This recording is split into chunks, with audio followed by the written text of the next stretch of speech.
Shout out to Satoshi's Ball by JarsLearnCrypto.com in Ottawa, December 15th. Monarch Token of Monarch Wallet, StrokenTokens.com, Bitcoin Energy, and Bitbacker.io.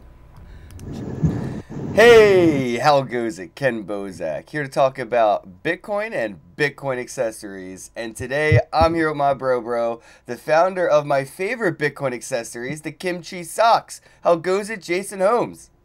What's up, everyone? This is Jason, aka Direct Nola, and I am here in South Korea driving my car while doing this. So, and you got the interior light on, man. I hope they don't give you a hard time around. I know if I had my inside light on in New Jersey, they couldn't wait to write me a ticket. See, you know what's so funny? I held a meetup today because I'm trying to build like a small entrepreneurship community where I live at in South Korea, and we was talking about that, how in like over like in America and even Canada, apparently like you get a ticket for all kind of little stuff, but here not so much. Like the cops are like, whatever, as long as you ain't killing nobody, they ain't about to bother you. yeah, it's these frivolous fantasy crimes I get ticketed for over here, like jaywalking in Jersey. But you know what? Why don't you go ahead and introduce yourself to the audience? Let them know who you are, maybe a little bit about how you got into crypto and what that led you to what you're doing now in the industry. Okay. So I am originally from New Orleans, Louisiana, but I currently live in South Korea. Reason being is because during the daytime, I'm in the United States military, and then when I'm off duty, I'm running my sock business, and learning more about the blockchain, cryptocurrency space, and also doing a lot of stuff trying to build like small entrepreneurship communities and blockchain communities. That's cool, man. So have you talked to a lot of people locally about crypto? So actually, I used to go to Seoul before cryptocurrency became the common term. It was just Bitcoin was the term. Like when Bitcoin was valued at like $250, I used to travel one way 3 hours on a bus or train into Seoul to either host or help host a meet up about Bitcoin, and then the same day get back on a bus or train and travel 3 hours back down south in South Korea.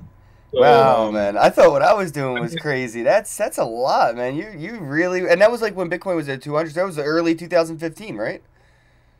Yeah, it was early. A little bit, actually a little bit.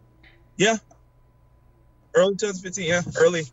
So I've been a fan of the technology, the idea behind it. Like I said, early on. So when we used to have meetups, and we'll be lucky to have one person show up. Feeling. So I would travel 3 hours just to go meet one person, and then we'll talk to them about it and tell them why we believe in it and the pros and cons of it. And sometimes, that was enough.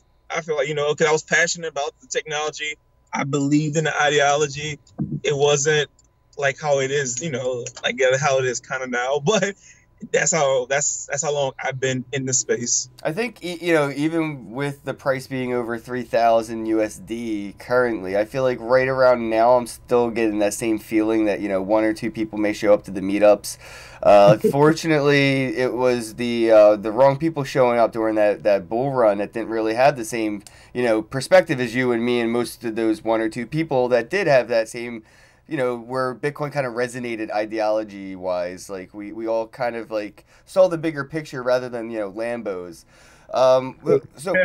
So what about, what about Bitcoin got you interested? Like, what got you really down that rabbit hole? Did you start using it to send money, like, from Korea home or something? Like, what was really appealing to Bitcoin or cryptocurrencies at that time to you?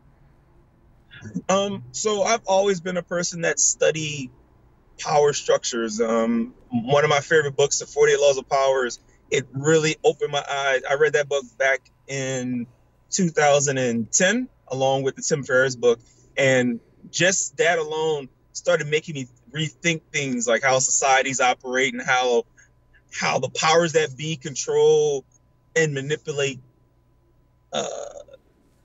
society in ways that we think we have control, but actually we don't.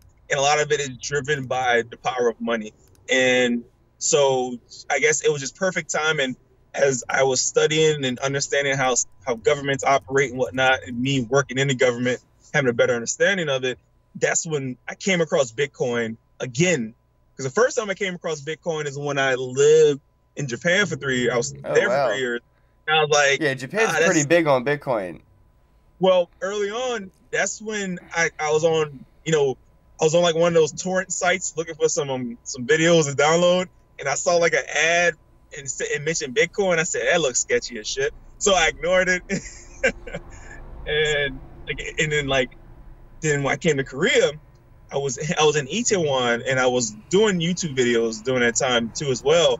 And I saw the Bitcoin sign. I said, oh, the Bitcoin Center.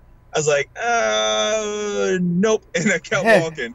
So, and then I've seen an article and someone mentioned Bitcoin in the article or something like that. And I said, you know what? Let me reach out. So I reached out to the people that works at the Bitcoin Center. And I said, hey, I want to do an interview about Bitcoin and whatnot. And after that interview, getting some insight and having a better understanding, I now was like, okay, cool. I'm now going to get more into this. And I think during the time I was also trying to figure out what kind of business I can start on the side while in the military. And I was just going around just interviewing and researching and whatnot. And then Bitcoin came back on my lap. And since then, yeah, I've been diving into the community as much as possible and integrating myself, like you said, like my company, my business, the merchandise. And that's, yeah. So now you're doing the Kimchi Socks company or business. I didn't know. Yeah, company. And you're doing this with other companies that are in blockchain as well, not just like, Bitcoin Socks, but you work with a lot of projects in the space. So before I really get into those, I want to know, like, what inspired that? Like, what's Kimchi? Who's Kim? What is the chi all about? And where do these socks come from? So I originally came up with the name. So I got done with I was in a military leadership training course, and it was like a couple of months of training where they teach you about leadership, leading people, and all this and that. So I took a week off of work after that, and it was around the Christmas time. So as soon as the training was done with, I freaking took a week off, went to Seoul, stayed in Seoul for 1 week, the Hongdae area, because it was a big international area, and I stayed there for 1 week, and I paid for this bunk bed on the bottom bunk of this unisex room. It was like $100 for the whole week. And I said, okay, I'm gonna come up here and I'm gonna figure out a business in Hongdae, an international area, a bunch of a creative space. I'm from New Orleans, and I need creative spaces so I can come up with ideas. So I used to wake up in the morning in Hongdae in my flip flops, my pajama pants, and my my pea coat with a kebab in my hand and a Coke in the other hand, walking around trying to get ideas of what can I start. So I had like $20 in my pocket, and I walked by this sock guy who he was going out of business, and I bought a bunch of socks on sale, and I brought it back to the guest house, and I put it on the table, and I said, I'm gonna try to sell socks. I said, okay. So I'm sitting at the table eating my kebab, looking at the socks. I was like, you come on a name. Okay. I like kimchi from Korea. My socks are gonna be from Korea. Okay. Kimchi socks. Cool. Okay. Simple, right? But what's kimchi mean? It's food. It's a food. It's fermented cabbage. I didn't know that. Okay. Yeah, so it's fermented cabbage. So cabbage socks. Yep. So it originally started out with me trying to sell, because here in Korea there's like all these different sock designers selling their socks and this and that. And my idea was, why everyone's trying to sell socks in Korea, whereas it was a buttload of sock designers. I said, okay, hey, I'm gonna take these cool socks and sell them outside of Korea. And then it started to evolve. I said, okay, hey, I'm gonna start a sock subscription. And then they evolved, I'm just gonna make my own sock designs. So then I got into making my own designs. I said, okay, what market though? I still was involved with the Bitcoin space during that time. So I made 3 designs. I made a design for 3 different communities, and the community the community sock that I designed that took off the most was the Bitcoin one. And I said, okay, cool. So that was the one that got the most attention, and then that was the one that also kept pulling me more and more into the space. I started producing a Bitcoin sock. I said, hey, you know what? I'm gonna start accepting Bitcoin, because whenever I go to the meetups, everyone was like, well, what can I buy with Bitcoin? I said, well, you could buy Bitcoin socks. Like, oh, okay, cool. So I wanted to create, because I was one of the believers that there needs to be more utility. Right, and that's what Trace Mayer was doing back in the day, you know, when Bitcoin was at like a nickel, and he was showing people like Max Kaiser and stuff about this thing. He would just be like, look, you know, and they were like, what can I do with it? He'd be like, you can buy a book from my website. You know, it's just, that's really cool that you thought about doing that. What portal do you use to accept Bitcoin on the website? Because I saw you can use cryptocurrencies, right? So like, how are you doing the acceptance? So early on, before there was a WordPress plugin, before there was a plugin design, I was using what is it? I was using BitPay. Okay, yeah, it's pretty popular. Yeah, during that time, I was using BitPay, and they didn't have a plugin, so I would have to tell people to go to BitPay, or just send me Bitcoin to my Bitcoin wallet, and you know that like that. And then people started developing like the plugin. I was like, okay, cool. Now you can just stay on my website and pay that way. So that was that way in. So now, you know, I use that, or people buy in bulk, I send them like a BitPay invoice, or just my Bitcoin wallet, you know, so different various portals and platforms. Yeah, I thought it was really cool that you could do that. And I mean, early on, it wasn't easy. It is getting a lot easier with those different portals that, you know, tie it in. But I thought it was cool that, you know, people had to go through that personal on-ramp kind of where, you know, here's my Bitcoin address, just send me, you know, $10 and I'll send you the socks. And, you know, it made it more personable, even though it was something being interacted over the internet, you know, and it made me feel like it's more small business-esque than even walking into an in-person small store, where I still don't feel like I get that, you know, personalization. You know, it's really cool that crypto still, you know, has that feeling, but it has a lot of the mainstream infrastructure as well, like, you know, the Visa or like tap and pay sort of feel when people go to shop now online. What are some of the most popular socks that you guys are selling over there? Is Bitcoin one of the more dominant ones, or is it one of the projects that you're working with? Bitcoin is still the most popular one that's in demand. And then after Bitcoin is the Dogecoin socks. Nice. Nice. Doge will always be popular. Hey, because one thing I noticed was whenever the price of Bitcoin would go up, Bitcoin sock sales would go up. and then the Dogecoin socks, Dogecoin always have a healthy people buy those regardless, because people are all like, that's actually was the first cryptocurrency I bought when I started experimenting. I bought Dogecoin. I said, okay, we'll buy some Dogecoin. You know, what intrigued you to get into Doge before Bitcoin? Because during the time, you know the whole infighting of Bitcoin, it was a big, I forgot what was that. What was the issue down at that time? The Bitcoin community was just going at it with each other, and I was like, you know what? I'm gonna go over here to the Dogecoin community, because these guys look like they're having fun. You know, they definitely look like they're having fun at all times. I went to Dogecoin in Vancouver. Okay. Yeah, and it was a crazy good time. It was like a 5-day party in Canada, and it was like a Dogecoin conference. But it was really cool to see that community, and I've been to a lot of Bitcoin conferences, and they're just way more serious, and, you know, like when Lambo shit and taking down the banks. And I like the Doge community a hell of a lot more when it comes to like their perspective on how this is going to be adopted and all the ways along it. It's just, it's a good time. Enjoy the Renaissance. This is a revolution, you know, party on.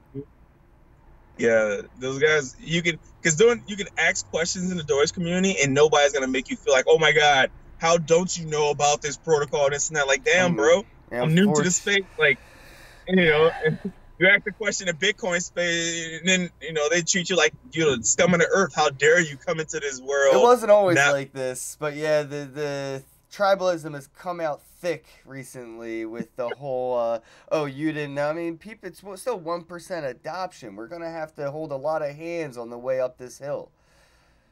What are some of the other projects you work with, though, as far as like, you know, product branding and stuff like that? Like, I seen that you have multiple different cryptocurrency socks available, so I didn't know if like you just take it upon yourself, or if this is something that you work with the other branding and their community. So early on, one of the first, actually, I partnered with a few actual blockchain companies and creating like socks for them. One, I can't say.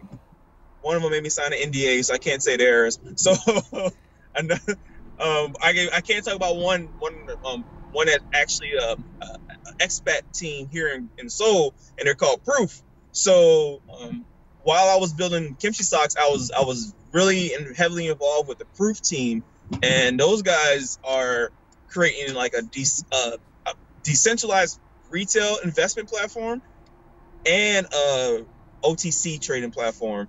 Originally, the Proof team, when they were starting out, originally the idea was the tokenized asset. So before it became common to talk about, oh, we're going to tokenize real estate, those guys actually built the beta platform.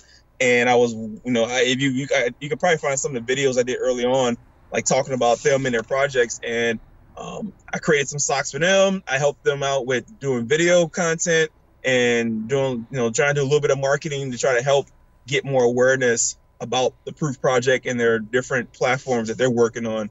And that's one of the big ones. I made socks for different blockchain conferences with their logos on it. I had, the Spank Chain. So the Spank Chain one, that's one I did recently. My favorite. I did stroking too. So, and yeah, I did Aragon. I did some socks for them. I did some socks for Open Bazaar. Open Bazaar, that's awesome. Your socks, you have an Open Bazaar? Yes, I do. I just updated with their new version of the platform.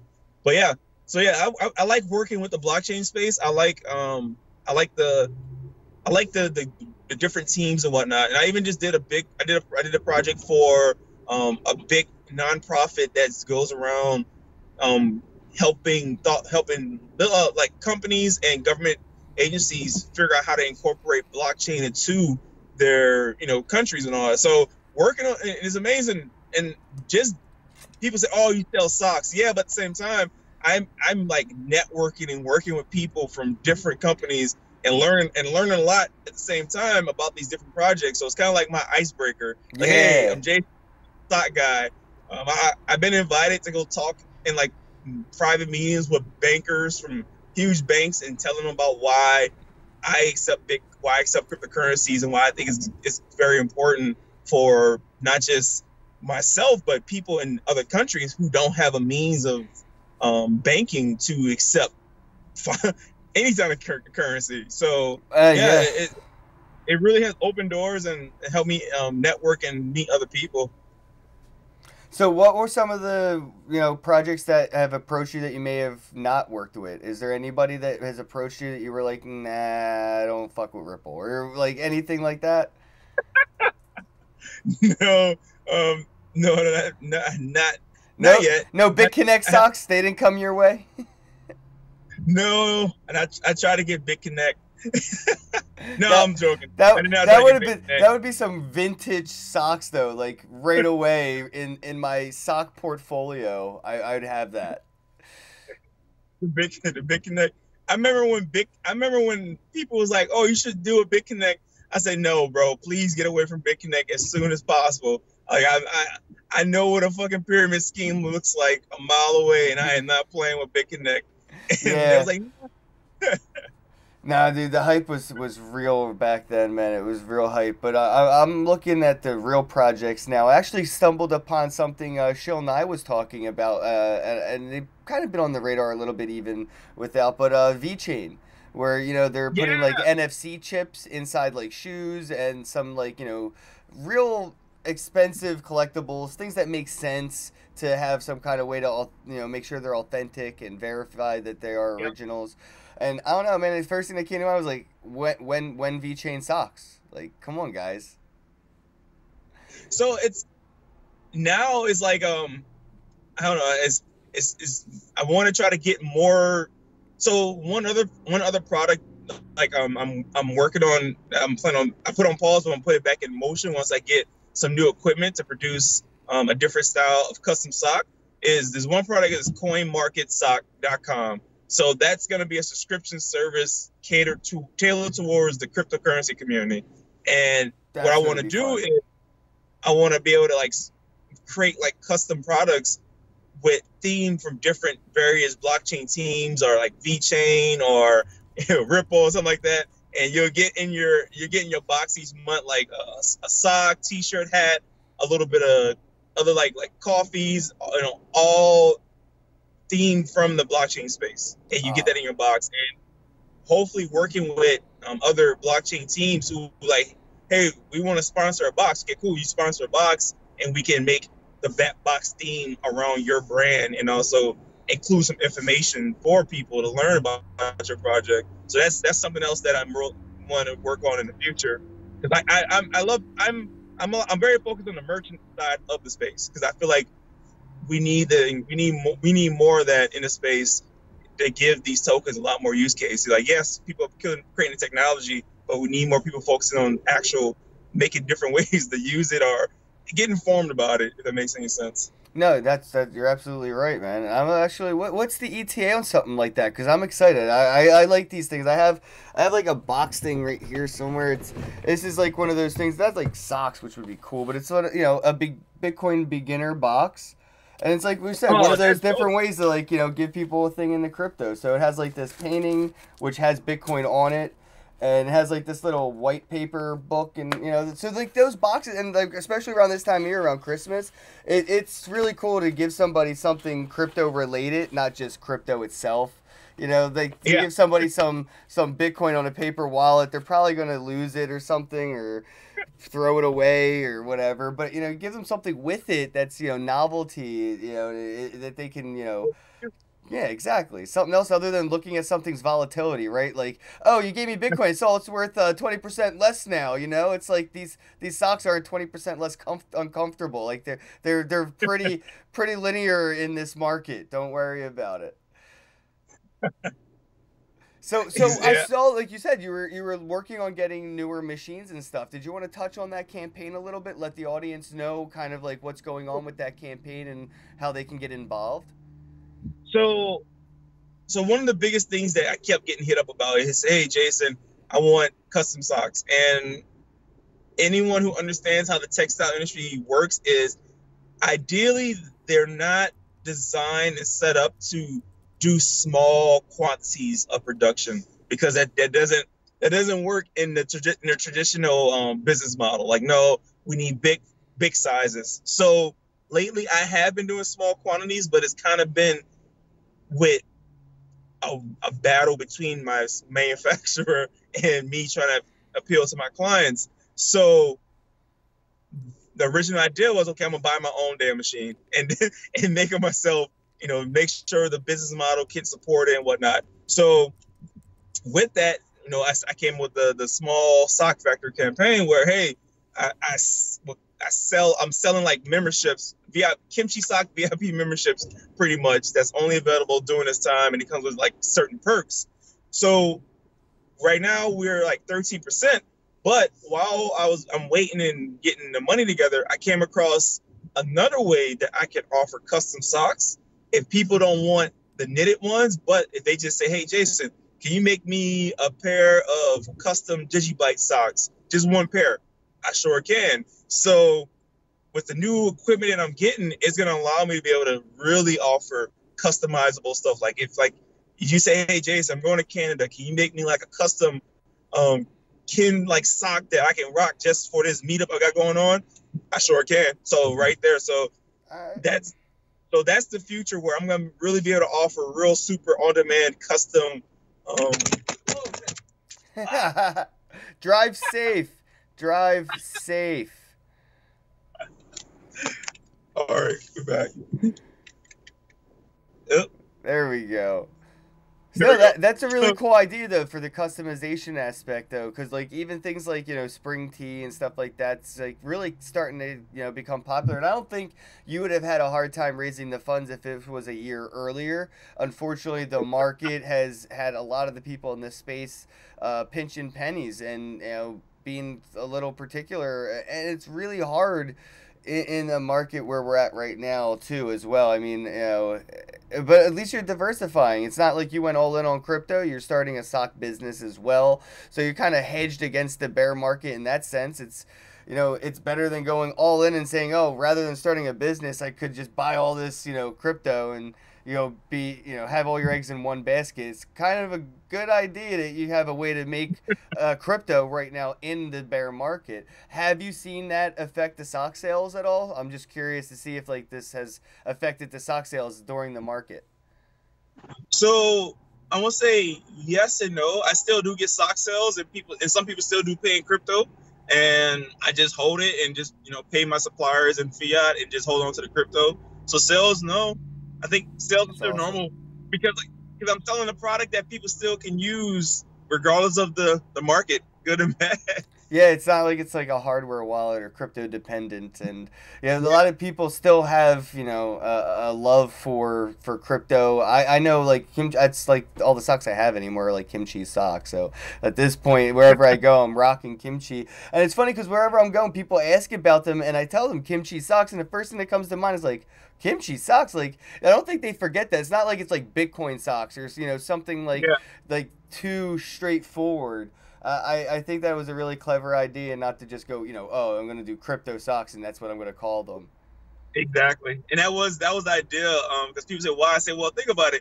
Because early on when it was just Bitcoin, like people were probably getting tired of us saying, hey, you got Bitcoin. So instead, I said, like, why not create a sock that could be eye catching, and people could say, hey, what is that? Well, funny that I'm happy that you asked about my Bitcoin socks.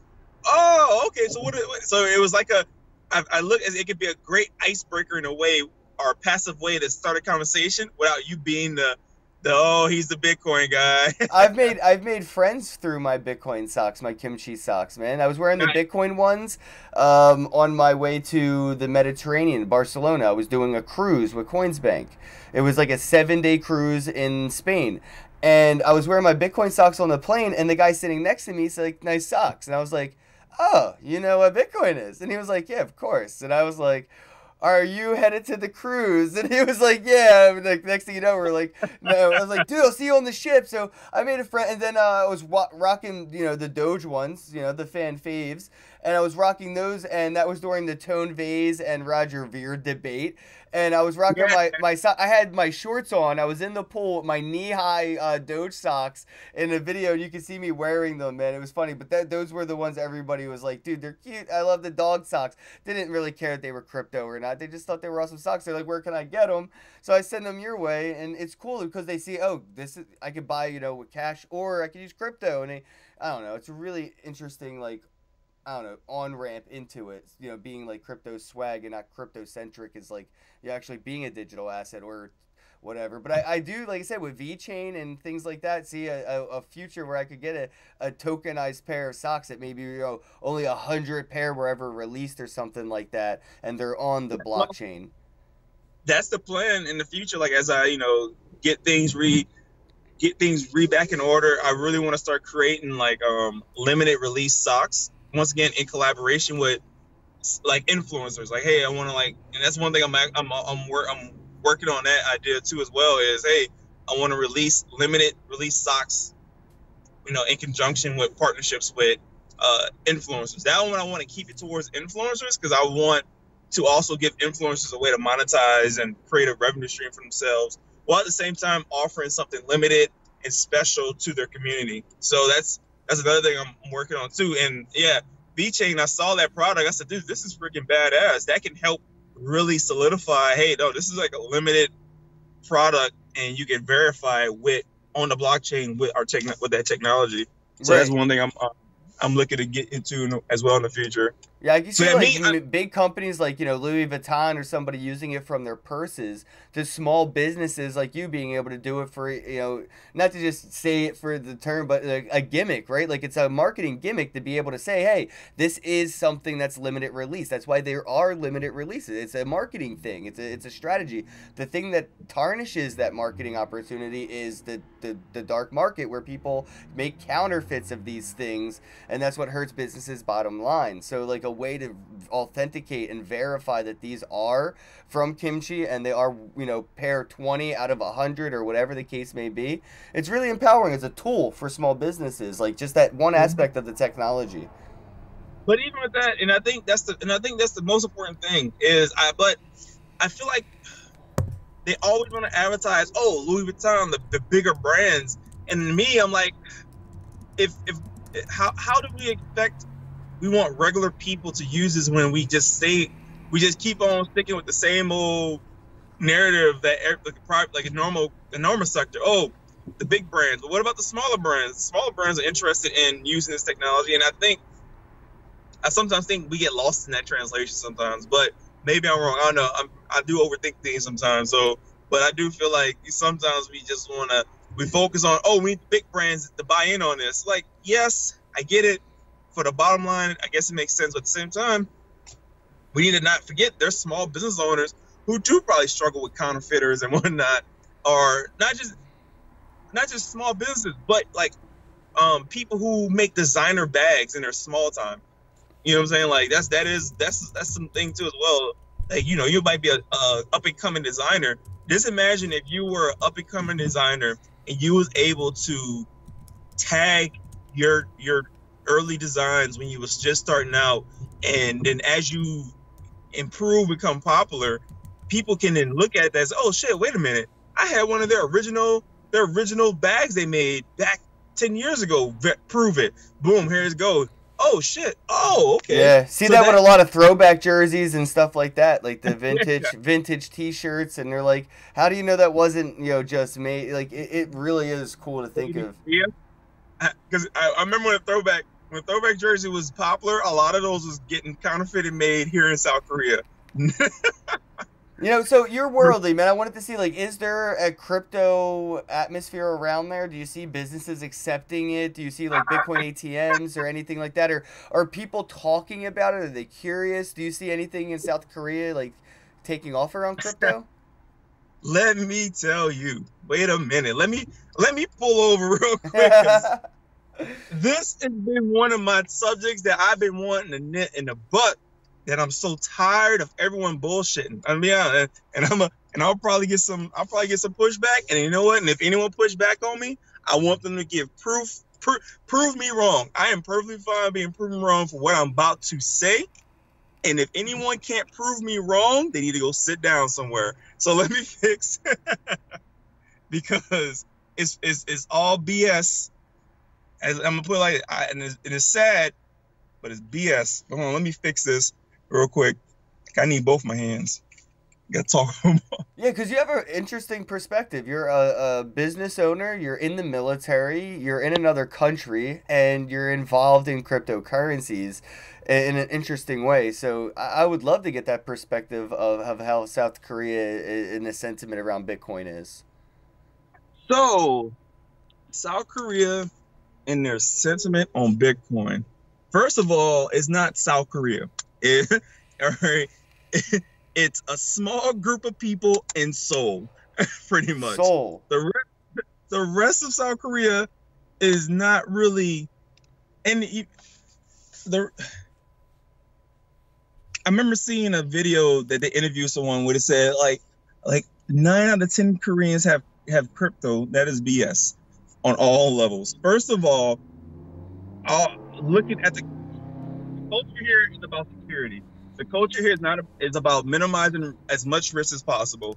And anyone who understands cryptocurrency is not secure and is very volatile. Yes. So that's the first BS.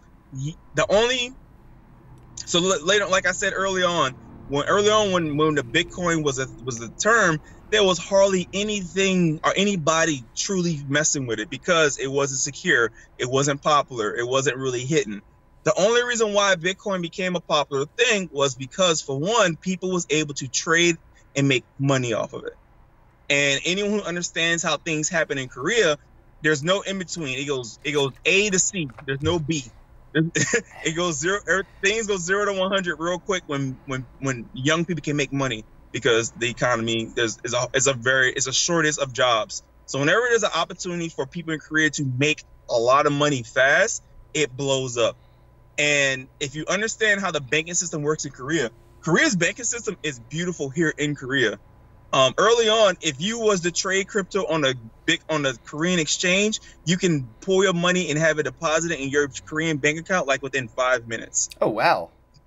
No other exchange in the world was that fast with getting your money in your account. So that's one of the pros why people was fucking with the Korean exchanges, is because you could trade your money on the exchange, make a nice amount of profit, and almost instantly liquidate the fiat and almost instantly deposit it into your Korean bank account. Done. So there's no 3 to 5 business days like in the U.S. 5 business days. They wasn't even really doing KYC type of verifications early on. Almost anyone, foreigners and Koreans, were able to get an account fucking instantly on Korean exchanges. So it was open. It was easy to get onto. So because Korea has very strong anti-money laundering laws and whatnot, it's very difficult to get money in and out of Korea, because in Korea there's a law that all financial data cannot leave the borders of Korea.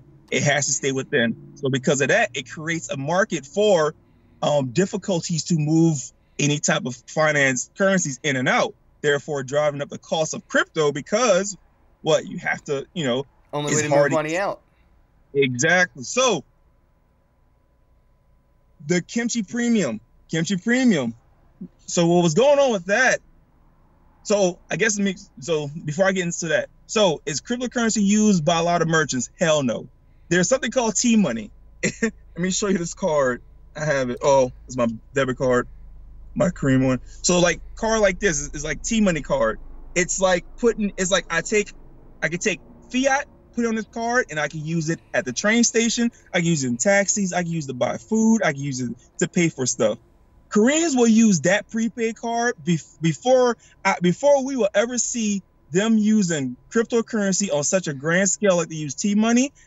I'm gonna hold my breath, because if anything, a T-money card is still more secure than them using cryptocurrencies. So whenever people talk about people are using it here on a day-to-day, they're full of shit. They're not. It's not secure. Well, I guess that was before, because now I guess I don't even know how North and South Korea are doing right now, but I know like if you wanted to do business, if you were like, if you live in South Korea and you wanted to get supplies from somebody from North Korea, it's impossible to do business with them. Even if you have the great banking, you can't really do cross-border banking from North to South Korea, but you could with Bitcoin. That's a way to do business across borders there. Even with that, they were smugglers. Really? Yeah, it's the smugglers that move products across the border to North Korea so they can take it and sell it. We got to teach them about Bitcoin. Well, I'm pretty sure they know about it, since they got reports of them saying they're mining it. yeah, I heard about that, man. And that's a big thing. Like everybody says, there's a lot of mining going on in Asia and a lot of these countries, and it's popular because of the cheap electricity. Is that something have you seen with your meetups? Have you talked to anybody that's doing any kind of mining, even small? I was involved in the mining scene too, so this is what really was going on with that. See, I'm gonna expose a lot of stuff probably, because I'm not gonna feed people the bullshit that's been fed. So with the mining stuff picked up. Even with that, there was people taking out loans to purchase the graphic cards to build these the mining rigs and whatnot. I had one person hit me up, "Hey Jason, are you interested in buying a miner?" I was like, no, but why? I said, well, one girl, she took out a loan to get a miner. So that was the issue in Korea. Korea has cheap debt. So a lot of people was trading and buying infrastructure off of debt. That's why there was a lot of suicides going on. That's why there was a lot of stuff going on here. That's why the Korean government had to step in, because people was fucking taking out mortgages and shit on their properties and all that, and just going all in when they shouldn't have been going all in. Because like I said, Korea is like 0 to 100 real quick type of society. And I don't blame them if you see an opportunity to make money. So that's when everyone's like, oh, the volume in Korea is leading. No, they're not. They're making their money on the crypto market and then liquidating their profits into fiat and putting it in a secure bank account. That's what was going on. They have fast internet, instant withdrawal of money off the exchange, and then boom, it's back in my bank account, and I'm good. And the other thing that was going on was you have Korean Americans who had access to American bank or non-Korean banks systems that allow buy crypto outside of Korea and then dump it on the Korean market and then move it out. So that was also going on as well. Yeah, a lot of arbitrage back then. The excuse was, oh, foreigners. Technically, Korean Americans can be considered foreigners. But That's what it was. And then also a lot of the foreigners who's here in Korea, they was making too much money. They was like, wait a minute, we got to put the brakes on that.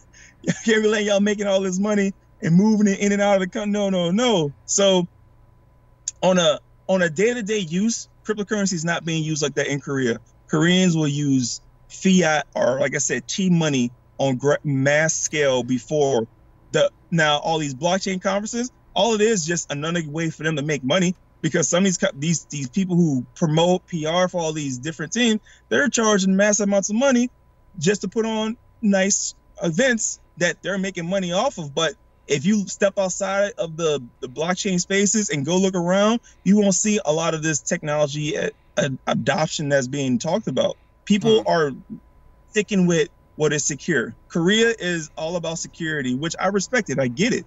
But they're not going to just put everything on the line for technology that's not been fully vetted. And once again, there's no regulation yet. So they believe in regulation. They believe in laws. They believe in all that stuff. Which actually kind of goes against the whole free spirit type of blockchain Bitcoin ideology. That's not what Korea is about. Korea is perfectly fine with the government regulating because they have faith in their government making the right choices for them. That's not what right. As opposed to other countries, maybe like Venezuela, for example, that you know has issues with their government, has issues with their banking, and sees cryptocurrencies as more as an opportunity than somebody is in South Korea. Yep, I see countries, and I used to, and I'll go to meetups, and I say that all the time. I said I would never expect developed countries like America or Korea to adopt cryptocurrencies like we hope. That makes no sense. There's no advantage to that.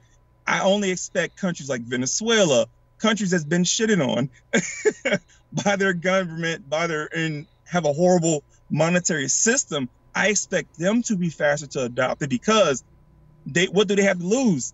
They don't trust their government. Right. They don't trust the money. If anything, they have more than gained by putting all in on crypto. You know what's crazy? Our government just started accepting crypto for taxes. I think it was Ohio. What? They said that you could pay your taxes in Bitcoin. I mean, if you have Bitcoin, you probably don't care about paying your taxes too much. I'm just like, you're appealing to the wrong audience, IRS. But it was really cool to see that the government in the U.S. is even accepting Bitcoin for taxes. Even governments in first world or the third world from Venezuela are acceptance of this currency. I think it's because they have no choice. They've kind of learned that even if they do decide to go against it, it's only like in South Korea. Imagine if if the banks weren't helping people and they had to go through these these dark markets and to get on and off of the exchanges. How many more people would have been hurt and taken advantage of or lost money, regardless of the bull run or bear market? People would have been taken advantage of by those on ramps because there's no safe way in or out. The bank said no. So I think that's kind of like you said, they had their arm twisted a little bit because people are still going to jump into this. They can't put up Bitcoin prohibition, because then you have the crypto moonshiners out there, and they don't want people jumping up on the street corners. Like, hey, what you need? I got that Monero. They got that Dash over here. Like, they don't want that, but that's what would happen if they kept pushing like they used to. And every other month we heard, China bans Bitcoin, Korea bans Bitcoin, America is going to ban Bitcoin. I don't think that's going to be the sentiment that next year or ever again, since we're seeing a lot of these institutional, on-ramps being built. Coinbase just launched a OTC counter for institutional investors to get in. So I'm seeing larger investors moving into this space now more than ever. So I think that whole FUD of, it's illegal here, it's illegal there, it's banned there, that's over with. Are there any other projects that have caught your eye in this space? Is there anything like in Korea, any companies that have, started business and they're a blockchain company in Korea that kind of caught your eye? No, because from the little bit I kind of eased off of the Korean market and studying stuff, because a lot of it was just, I don't know, I think a lot of it was just a lot of marketing. But also I think a lot of the teams were also focusing on trying to set up outside of Korea just in case the Korean government do another knee-jerk reaction. And so I think a lot of the teams are now kind of they're setting up their outside of Korea entities or whatever, and they're now getting stuff going. But projects that I'm interested in seeing, really I am interested in trying to see more, I don't know, more merchants coming into space, but more education. I still think we need more educational efforts brought into the space, because as you've seen this year, even I was being asked about cryptocurrencies from people who wasn't really interested in the technology. It was just interested in, oh, how can I make quick money? And cool, I get it, but at the same time, we have to. But then even with that, we just need to figure out how to get it to the point where people don't know they're using it. Like, you don't know that you're using certain like underlying technologies to buy stuff. Right. When I use my Visa, I don't understand that I have to use the Swift banking system and all this. Right. It just works. It just works. We're headed there though. Pontiacs and things like that, they're building those point of sales terminals that it's just blockchain terminals that communicate, from cold storage to the blockchain, so I can send you some crypto instead of sending fiat, and it brings you back to that same feeling. I'm sort of on the same fence as you, but I'm kind of halfway on the other side. Is I feel like we do have to dumb down the technology and make it easier to use, but we also have to put it into the curriculum of basic education, finance. Like, even in today's standards, traditional education about traditional banking, you don't learn about debt. You don't learn about, interest or credit. You don't learn about any of this. So I just feel like we have to put it in the basics, first grade. Let's start teaching kids about money rather than how to spend it, because that's what we do. Here's a quarter. Go buy a bag of chips, and there's tax on it. Yeah, that's don't worry about that. We'll get to that later. And they just teach these kids how to spend money rather than how it works and stuff like that. So I think it's a little half and half. We have to make it easier to use, but we also have to put in the placement the education.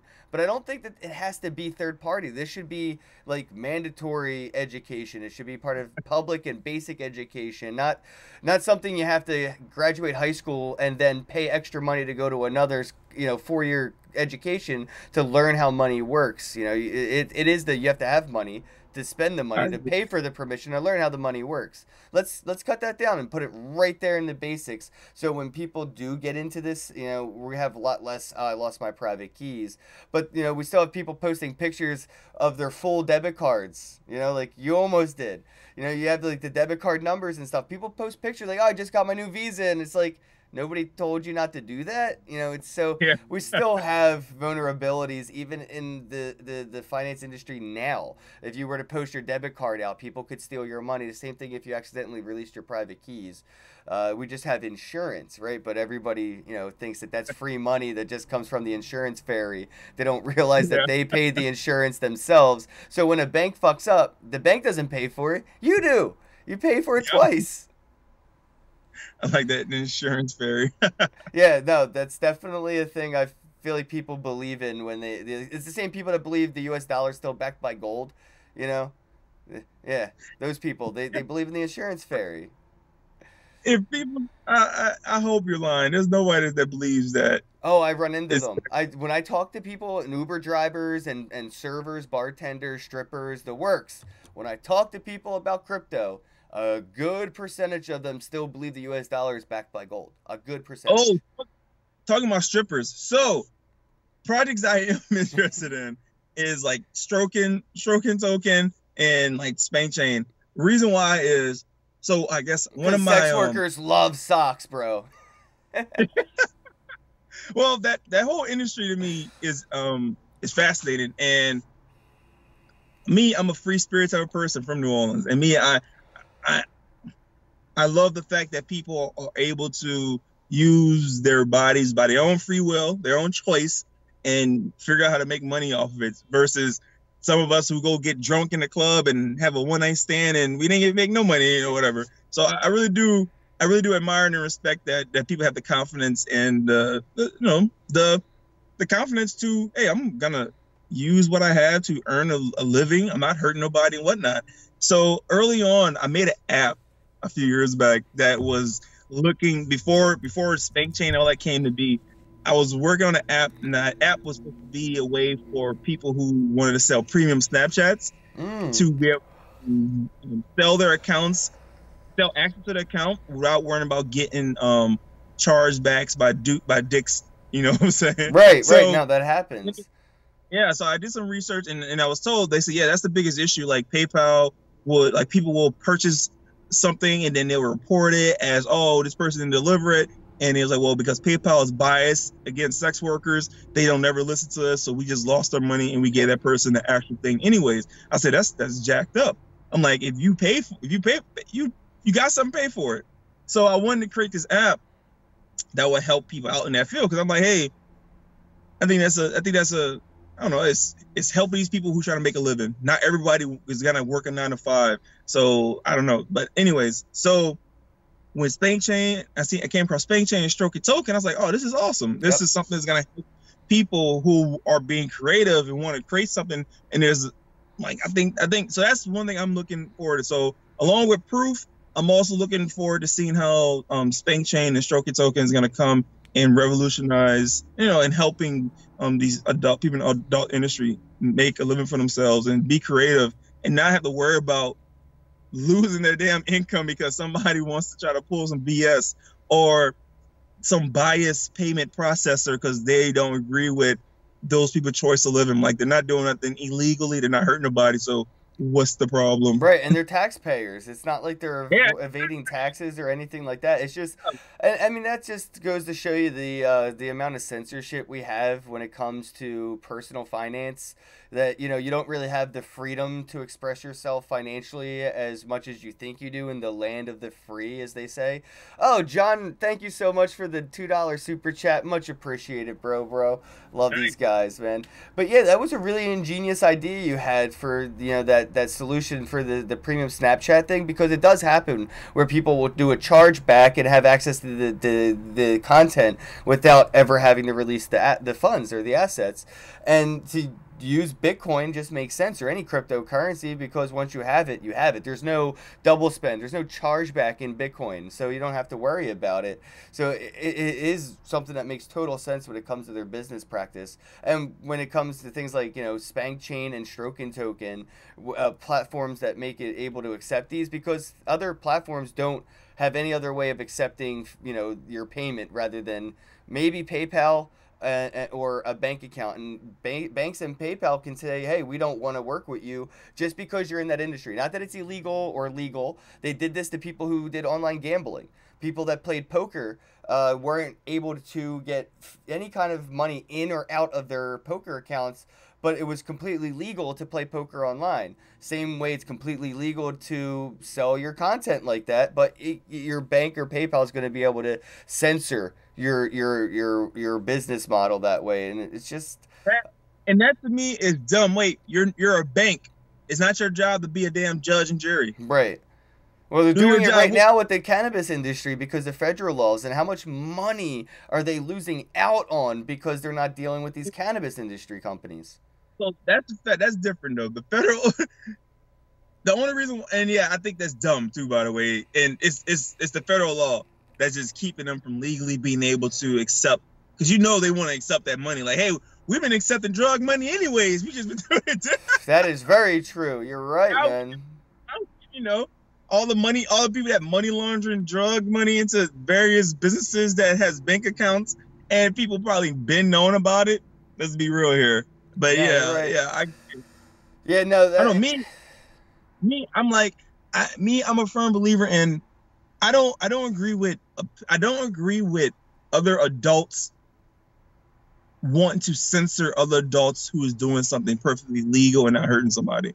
I don't find enjoyment in trying to censor or control somebody else on what they want to do with their own physical body. I have my own life to control. I have my own sexual stuff to control. If someone else finding this way to make themselves happy and make a living, who am I to be a dick and say, no, I'm going to block that? Because right. And well, that's just taking away financial security. It's disenfranchising somebody and putting them at risk. It's like, yeah, I like using the safer analogy of, like, imagine a child having a lemonade stand. You know, because they're not old enough to have a bank account, they're not entitled to the security of their finances like everybody else. It's not right. Yep. And just because things are legal or illegal doesn't mean that they're right or wrong. Like, right and wrong and legal aren't always the same thing. And the fact that a child can't have that same protection financially, it's wrong, even though it may be legal. It's wrong. You know, the bank should have to, you know, it should be a mandatory thing. You can't say no to somebody seeking financial security through a banking establishment. And, you know, that's just because that's even an option. Like, fuck them. You know, just open up a Bitcoin account, show them how to BIP 138 encrypt their private keys, and this kid's the most secure bank on the block. Right. And that's the future. Like, that's going to be the future. So I guess I'm going to have to wrap things up. I didn't even realize we've been going for an hour already, dude. Like, this has been you've been driving around burning gas and shit, and I'm just sitting here and relaxing. I didn't realize we were, damn. Let everybody know real quick where they can get their feet on some of these Kimchi Socks and where they can kind of get involved a little bit more with the campaign to help with the building of the warehouse and stuff like that. Just let everybody know. But also there are links in the description box below. All right, yeah. So if you're interested in getting some crypto socks, the ones we have still in stock, you can go to www.kimchisocks.com. And if you're interested in contributing to the small sock factory, and by contributing, you can purchase your own VIP Kimchi Sock membership, and you can go to www.kimchisocks.com/contribute, and you can see the various different, we have bronze, silver, gold, and platinum level that you can become a member with. And yeah, and you can follow me on Twitter. All right, guys. All right, so support Kimchi Socks. Go to the link in the description box below. Buy a pair of crypto socks, and let me know in the comment section which pair is your favorite. All right, guys. Don't forget to pound the thumbs up button, click the subscribe button, and flick the alert bell right next to subscribe, and have a day. Shout out to Satoshi's Ball by JustLearnCrypto.com in Ottawa, December 15th. Monarch Token of Monarch Wallet, StrokenTokens.com, Bitcoin Energy, and Bitbacker.io. Shout out to